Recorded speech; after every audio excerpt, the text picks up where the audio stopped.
Whether you've been spinning for 10 hours or 10 years, you're always looking for a way that you can improve, and I can help.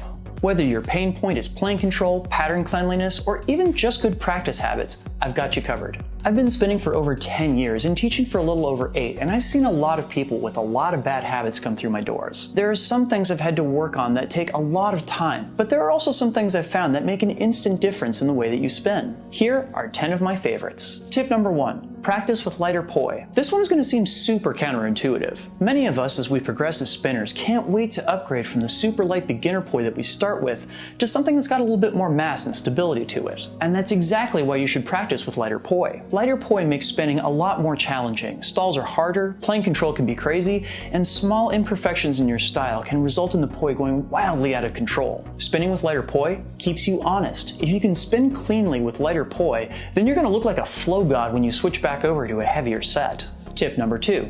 Move your feet. Cut down the tech trees. There is literally nobody outside of the flow arts world, and frankly very few people even within the flow arts world, that enjoy seeing someone planting their feet as they spin. You may think your spinning is so amazing that nobody cares what your body is doing, and you're wrong. Take video of your most amazing trick or sequence with your feet planted versus moving around and ask around. If you can find even a single person, whether flow artist or muggle, that prefers the feet planted version, I will be shocked. I don't care if you're walking, turning, kicking, or doing ballet. Getting your full body engaged is just more fun to watch. You don't have to become the world's greatest dancer to do this, but even some minimal work on your lower half will improve your spinning by more than you can possibly imagine. Tip number 3. Extend your arms. T-Rex arms are such a cliche of poi spinning that I once did an entire video on just that topic. And there's a good reason. Everybody does it, and it's ugly as sin. Without a doubt, this is the most common note I give to people who show up to my workshops, and it makes an immediate and obvious difference. Your elbows are not permanently bent, so explore the space around you. It makes your movements more expressive, your patterns more beautiful, and your performance more visible from a much farther distance. Tip number 4. Practice blindfolded.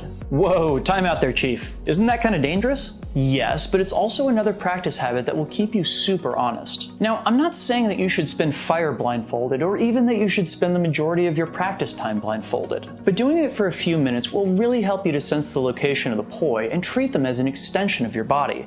Plus which, it'll get you out of that bad habit of looking at nothing but your poi as you spin. Think you've got your planes clean? You will know for sure when you try this exercise. Tip number 5. Practice your patterns with Luminancer. I've covered Luminancer in past videos about doing trails work with poi videos. It is a great tool for taking videos that show off the shapes that we produce when we spin. But did you know it can also be used as a great learning tool? Here's how. Pull up Luminancer on your phone and hit that icon in the upper left that says Source. Set the camera to face so it's using the FaceTime camera. Now set the phone down across the room from you as you spin out some patterns with your glow poi.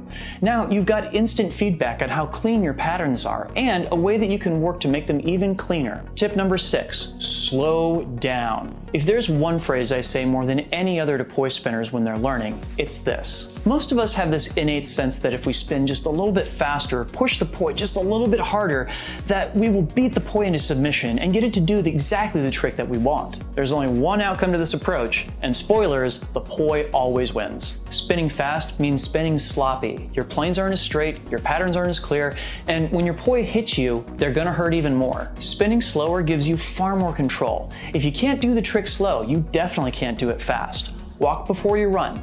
Your poi and your aching body will both thank you. Tip number 7. Learn a trick that you don't like. So this one also sounds super counterintuitive. Why would you learn a trick that you don't like? Now, I don't know about you guys, but I've definitely had a repeating pattern over the years in how I learn poi tricks.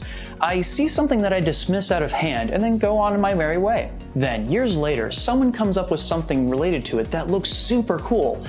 And now I have to go back and play catch up to people who've been working on these techniques for years. See, every new trick you pick up also comes with it a new skill for your body to learn. And whether something super cool ever comes out of that trick you don't like or not, it'll teach you something that's new to your body. And you never know when that will turn into something that's interesting to you. When you leave holes in your knowledge, the one most likely to suffer from it is you yourself. Tip number 8. Work to 20 reps on new tricks. A lot of us celebrate when we finally get down that new trick. All the hard work really paid off. But really, you can do it once. Can you do it 20 times in a row? There's this old maxim that goes something like this. Don't practice until you get it right. Practice until you can't get it wrong. That's a little bit of an exaggeration because something can always go wrong. But when you can bust out 20 reps of a trick without thinking about it, not only do you truly have a grasp on the trick, you also have it so much more deeply in muscle memory. Once you've got that in place, you'll actually be able to integrate that trick seamlessly into your flow. Tip number 9, count your reps out loud. Wait, what? How does that help my spinning? So this is going to make zero sense at first, but trust me, there is a good reason. See, most of us when we practice do it in such a way that we tend to tense up when we're working on things that are hard for us. The tighter we clench our muscles, the more difficult it is for us to keep our plane straight and our pattern smooth. So what can we do to keep ourselves from tensing up?